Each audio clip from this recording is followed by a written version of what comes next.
The station had not fired a weapon in 300 years. Its hull was the color of old bone, scarred in places by micrometeorites and by nothing else, because nothing else had ever come close enough to try. It orbited a world called Providence Rest, seventh planet in a system nobody outside the local arm could have named without looking it up, and it had watched 4 generations of humans grow old inside it without once needing to remember that it had been built, originally, as something other than a home. There were 112 people on the station that morning, a number worth remembering because by evening it would matter. The dock bay smelled of machine oil and brewed chicory, a combination unique to that particular ring of that particular station, the kind of smell that gets into a person's clothes and never quite leaves. An old man named Halvard Ames sat at a folding table near airlock 4, running a rag over a wrench he did not need to clean because his hands liked having something to do while his mind did something else. He was 71 years old. He had flat, calloused hands, and he breathed the way men breathe when they have long since stopped being afraid of anything in a room. Down the corridor, a girl of 19 named Priya Okonkwo Lindquist logged cargo manifests into a terminal that was older than her mother, tapping through the queue with the particular boredom of someone who has done a task 10,000 times and will do it 10,000 more. She had a habit, when she was thinking, of pressing her thumbnail into the pad of her index finger.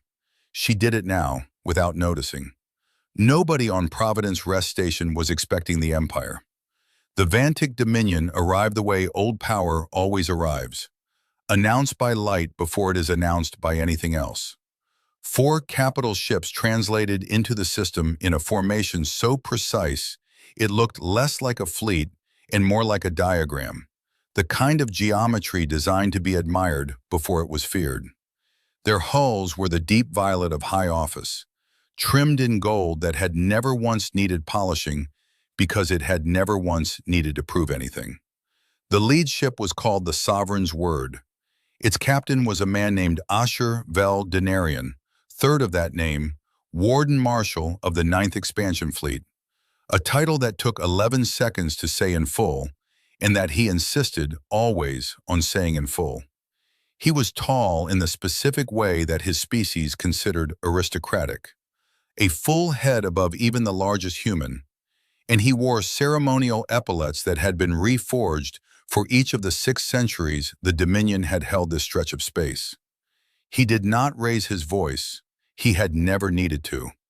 Men who never need to raise their voices tend to forget, eventually, what a raised voice sounds like from the other end. "Open a channel," he said, "to whatever passes for authority on that relic." Priya was the one who answered because she happened to be nearest the comm station and because nobody else particularly wanted to. She looked at the shape on the screen, violet and gold, 4 ships arranged like a sentence with only one possible meaning, and she did not feel the fear she expected to feel.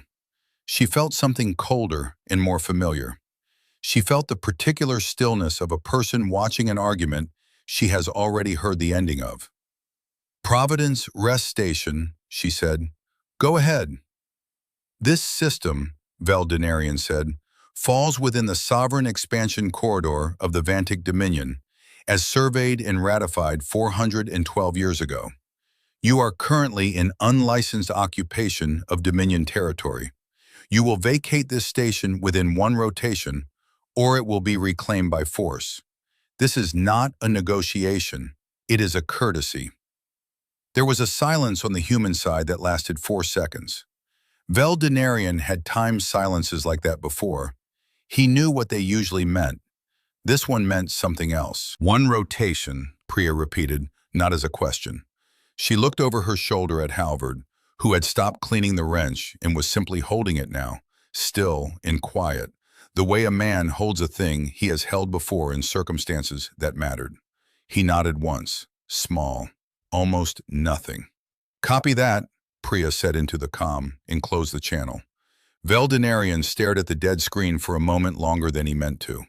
There had been no pleading, no bargaining, no panic call to some distant, toothless authority. Just 2 words in silence, delivered by a girl who did not sound frightened so much as unsurprised. Unsurprised, he realized, was the only word that mattered. 700 light-years away, and 11 years earlier, in a records office that smelled of paper dust and cold coffee, a woman named Constance Achterberg sat alone at 2 a.m., surrounded by star charts nobody else had bothered to update in decades. She was not a soldier. She had never held a weapon that fired anything more dangerous than a survey drone. She held a title that most people found faintly ridiculous: continuity architect, a job invented specifically for her by a government that could not otherwise justify her salary.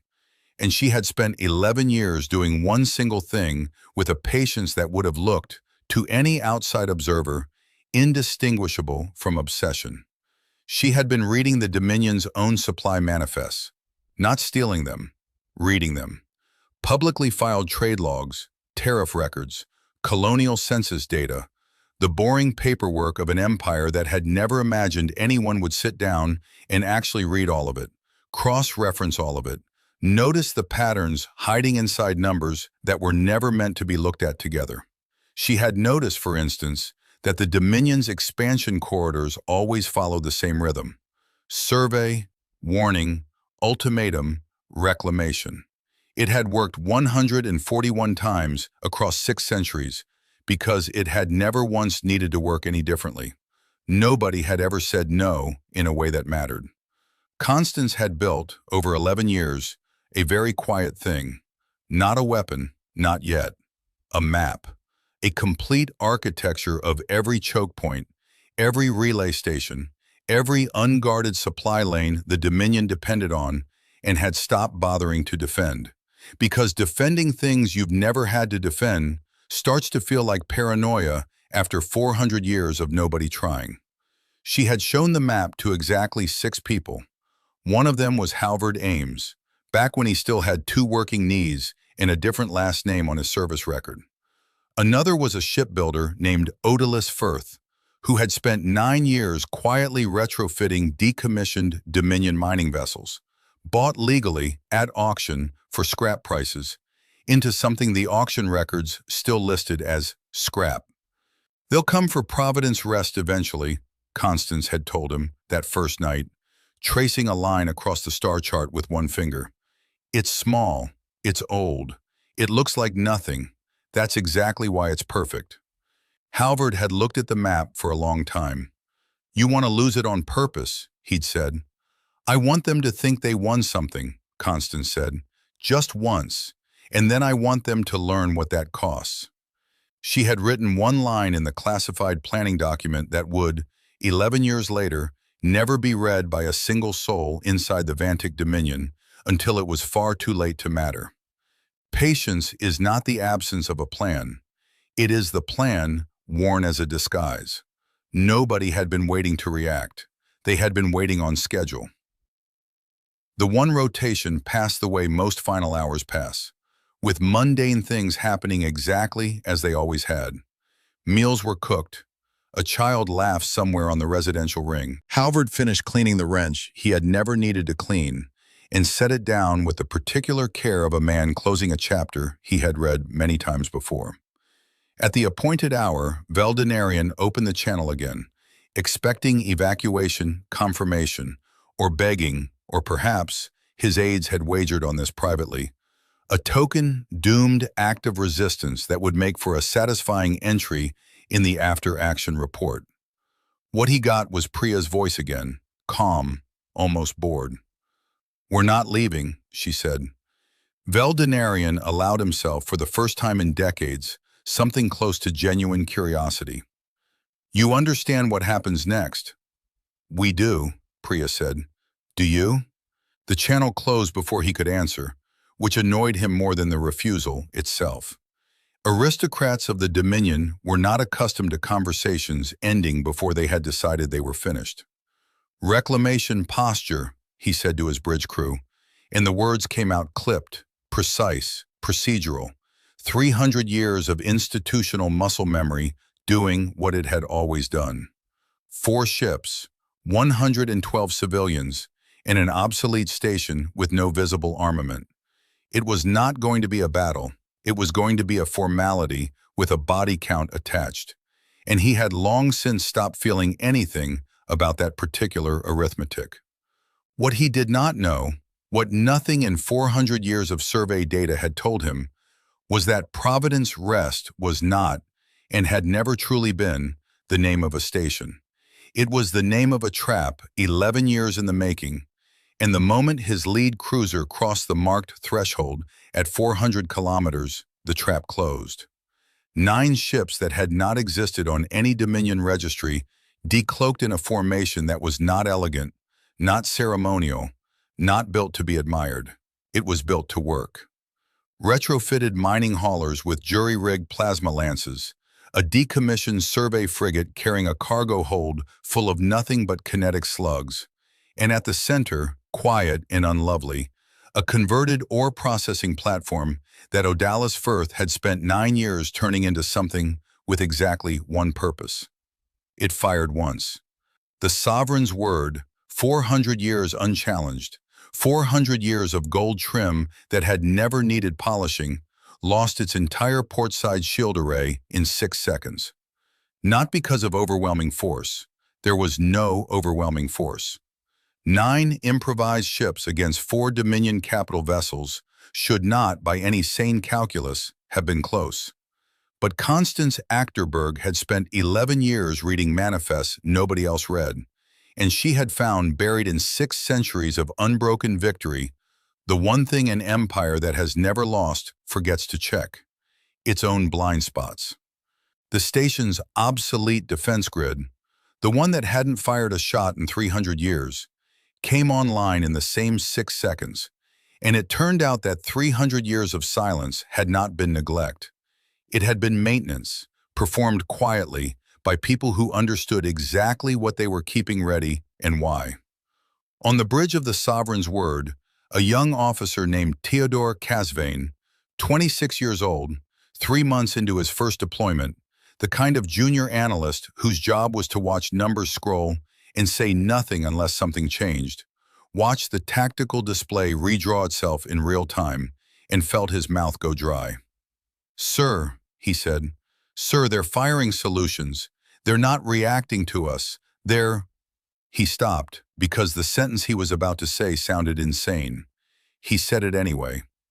"They're running a script we're already inside of." Veldinarian did not answer immediately. He was looking at the same display, at 9 ships that should not have existed moving with the tight, silent coordination of a plan that had been drilled 1,000 times in the dark by people who had never once expected an audience. "Belay reclamation posture," he said. His voice had not risen. It had, for the first time, gone quiet in a way that unsettled his own crew more than shouting would have. "Full defensive." The second volley took the Sovereign's Word's engines. There is a particular kind of silence that falls over a bridge crew in the moment they understand, all at once, that the thing they were sent to do is no longer the thing that is happening. Theodore Casvane would remember that silence for the rest of his life. Not the noise of alarms, which came a half-second later, but the half-second of nothing before them, when 40 people absorbed, together, that the numbers on the screen had stopped making sense according to any framework they had ever been trained in. He watched the retrofitted mining haulers, vessels his own analysts had, 3 years earlier, logged as scrapped and decommissioned, execute a pincer maneuver so clean it looked choreographed, because it was. He watched the converted survey frigate put kinetic slugs through a support cruiser's engine housing with a precision that spoke of someone who had run the same firing solution 10,000 times in simulation before ever running it for real. He watched the station itself, the 112 people who had spent a full rotation, calmly, quietly, without panic, preparing for exactly this: hold position and do nothing dramatic at all. It did not need to. It had already done its part, 11 years earlier, in a records office nobody in the Dominion had ever thought to surveil. "They knew," Theodore said, to nobody. "They've known for years. On Providence Rest Station, Halvard Ames stood at the observation window with his flat hands folded behind his back, watching the sovereign's word drift, powerless, lit only by the amber emergency glow along its violet hull. He did not smile. He did not celebrate. He watched with the stillness of a man who has waited a very long time for a debt to come due and feels, now that it has, mostly tired. Priya stood beside him, pressing her thumbnail into the pad of her finger, watching the same drifting ship. "That's it?" she asked quietly. "That's the whole empire?" "That's 4 ships of it," Halvard said. "There's more where that came from. This wasn't the war. This was the door." She looked at him. "Door to what?" He didn't answer right away. When he did, his sentence was short, the way his sentences usually were. "To them finding out we were never actually small."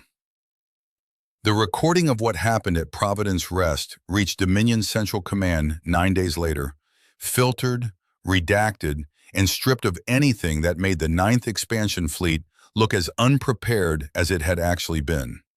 It did not matter. Recordings like that never stay contained.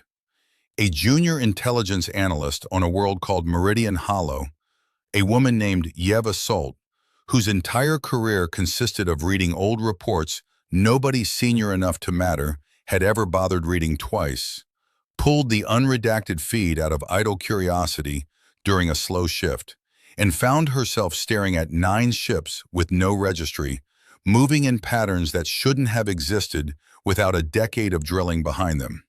She did something almost nobody in 6 centuries of Dominion complacency had thought to do. She went back and reread the old survey files on the species that inhabited this system's homeworld. The one 300 years of contact had characterized dismissively as low-threat, agrarian adjacent, notable primarily for stubbornness and inefficient resource allocation. She reread it twice.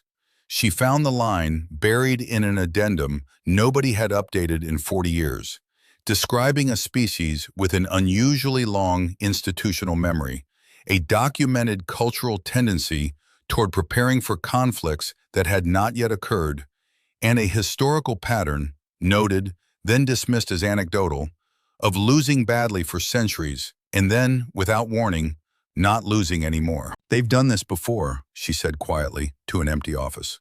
"Not to us, to themselves, over and over, and they always come out the other side worse to fight."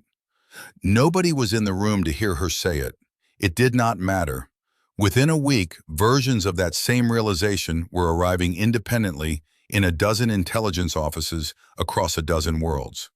Because the feed of the sovereign's word, drifting dark and powerless above a station 300 years had called obsolete, was not the kind of image that stayed contained to one office, one desk, one quiet analyst working a slow shift.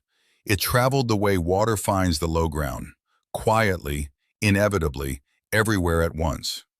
In a Dominion border settlement on a cold world called Ashvale, an old shopkeeper named Tomas Rake watched the footage on a public screen with his arms crossed and said nothing for a long moment. He was not human. He was Dominion-born, 3rd generation, a species with pale gray skin and eyes the color of wet slate, and he had spent his entire life being told, gently and constantly, that the order of things was fixed and eternal, and above all, correct. He watched the sovereign's word drift.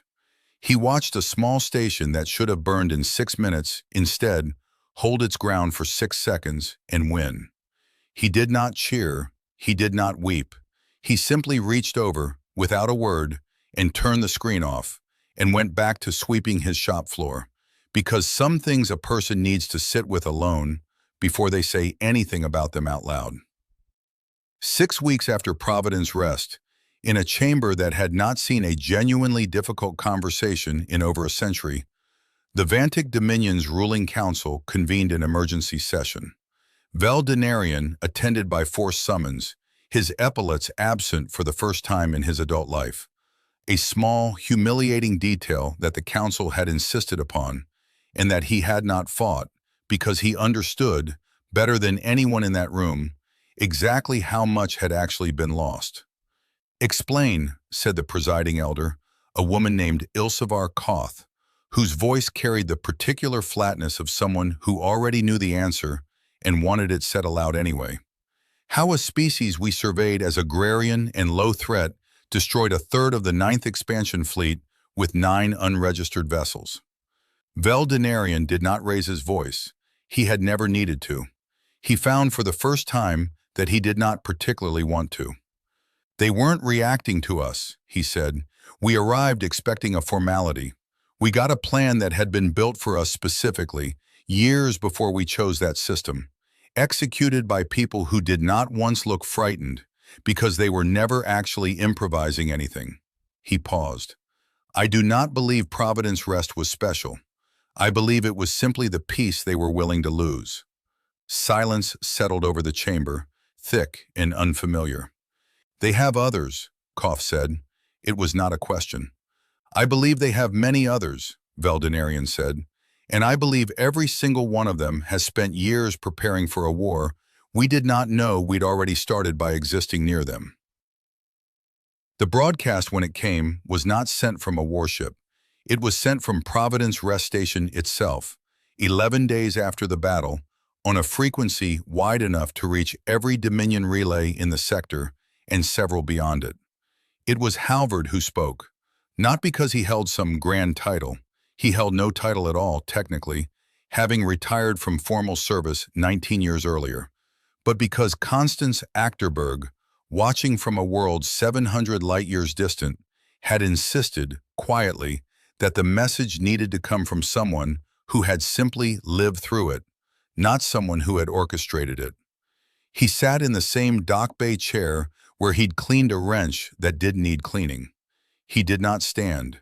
He did not raise his voice. You called this system unlicensed occupation, he said. You gave us one rotation to leave a place 4 generations of our people were born in. I want to explain something, and then I'll stop talking, because I've never liked long speeches, and I'm not going to start now. He paused. Somewhere behind the camera, Priya stood very still, watching him. We are not interested in your empire, Halvard said. We never were. What happened here wasn't conquest, and it wasn't revenge, and it wasn't the beginning of some grand campaign to take what's yours. It was a door closing on an assumption. The assumption that quiet people are simple people. The assumption that a species that doesn't shout doesn't plan. We have been planning, in one form or another, for longer than some of your officers have been alive. Not because we wanted a war, but because we learned a long time ago what happens to people who wait until the war has already arrived to start preparing for it. He looked directly into the lens. We are not offering you surrender terms. We're not in a position to, and honestly, we don't want to be. We're offering you something simpler.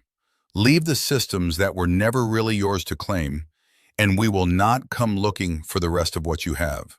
Don't, and you'll learn, slowly, system by system, the way we've been ready to teach you for 11 years, that we were never as small as your surveys said we were.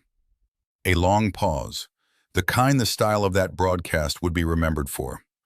That's all I've got to say. Do with it what you will. The feed cut. No music swelled. No triumphant final shot. Just a screen going dark on an old man's tired, unbothered face. Reactions arrived first from the margins, as they always do. Not from Dominion Central. Not from the great capital worlds with their polished chambers and their gold trim, but from the border settlements, the small colonies, the places that had spent centuries being told they were fortunate to be governed at all. On Ashvale, Tomas Rake closed his shop early. He walked alone to the edge of the settlement, to a small stone marker that had stood there since before he was born, commemorating nothing in particular, just a place where, once, according to old and half-forgotten local memory, the Dominion had made a promise to the original settlers that it had never once kept. He knelt slowly, his old knees complaining, and pressed his palm flat against the cold stone. He did not say a prayer. He did not know exactly who he'd be praying to. He simply held his hand there for a long moment, the way a person touches something to make sure it's still real. and then he stood and went home. Elsewhere, on a dozen worlds, in a dozen small and unremarkable rooms, similar gestures were happening without coordination, without instruction the way water finds its level. An elder in a farming collective on a moon called Vero lit a small votive candle she had not lit in 40 years, for a grievance she had almost stopped believing mattered. A retired dock worker on a station near the Dominion's southern reach spent an entire evening writing a letter to a granddaughter he hadn't spoken to in a decade. Because watching an old man on a screen say, "We were never as small as your survey said we were," had, for reasons he couldn't fully explain, made him want to be less small himself, in whatever ways were left to him. None of it made the news. None of it needed to. It was the kind of change that happens in rooms too small and too ordinary for anyone with a camera to think to point one at them. 2 years passed. Providence Rest Station had by then become something it had never intended to be, a name known across half the sector, invoked in council chambers and border world taverns alike. Shorthand for the day an empire 6 centuries unchallenged discovered it had already lost a fight it hadn't known it was having. The station itself had changed very little. That was, Halvard often thought, the strangest part. The dock bay still smelled of machine oil and chicory. Priya, 21 now, ran the cargo terminal with the same patient competence, though her thumbnail habit had mostly faded, replaced by something steadier. But around it, quietly, unglamorously, something new was being built. Not an empire, not a fleet meant to rival the Dominions. Constance Achterberg had been explicit about that in the handful of planning sessions that mattered. A network, a loose confederation of small worlds and stations that had spent generations being told they were too minor to matter, now finding, slowly and imperfectly, that minor things stitched together stopped being minor. It was unglamorous work, supply agreements, shared defense drills, an endless, grinding series of negotiations between people who did not fully trust each other yet and were choosing, deliberately, to build trust anyway, because the alternative, waiting for someone else to protect them, had already been tried for centuries and had cost them everything they'd been trying to protect. Odalis Firth, older now, gray at the temples, still ran the shipyard, though it had grown from 9 repurposed haulers to a modest, unofficial fleet nobody had bothered to name, because names invited attention, and the fleet's entire purpose was still fundamentally to be underestimated for as long as that remained useful. Veldinarian, stripped of his fleet command but never formally punished, the Dominion, it turned out, preferred quiet demotions to public accountability, took a minor administrative post on a border world not far from Providence Rest. He never spoke publicly about the battle again, but twice a year, without explanation, he filed a report to Dominion Central flagging irregularities in old survey data, corrections to decades-old assumptions about low-threat populations across a dozen systems. Nobody read them closely. He filed them anyway. Constance Achterberg died 11 years after the broadcast in a small apartment on a world she had chosen precisely because nobody there knew what she'd once done. She left behind no memoir, no manifesto, nothing that named her role in what had happened. Just a single sealed data file, addressed to nobody in particular, that Priya, by then station administrator, gray threading through her dark hair, received 8 months after the funeral, forwarded by a lawyer neither of them had ever met. It contained one document, the original planning file, 11 years old at the time it was written, 22 years old now.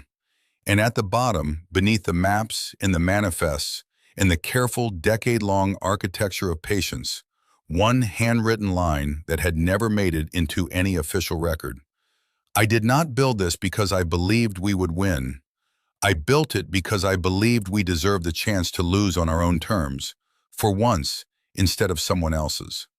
Priya read it twice, alone in her office, the dock bay outside quiet in the late shift hours. She did not cry.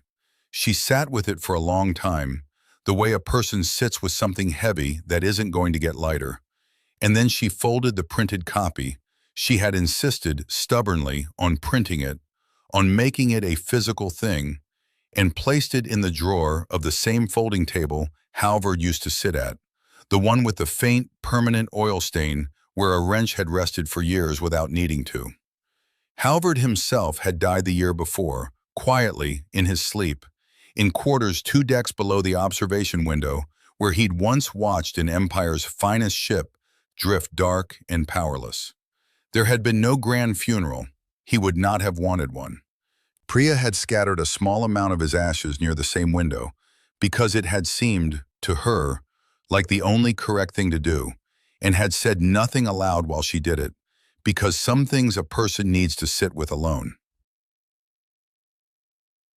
On the 10th anniversary of the battle, a young dock worker, new to the station, barely 20, who had heard the story secondhand 100 times but had never really thought about it as something that had happened to actual people in this actual dock bay, found an old wrench in a maintenance locker that nobody had used in years.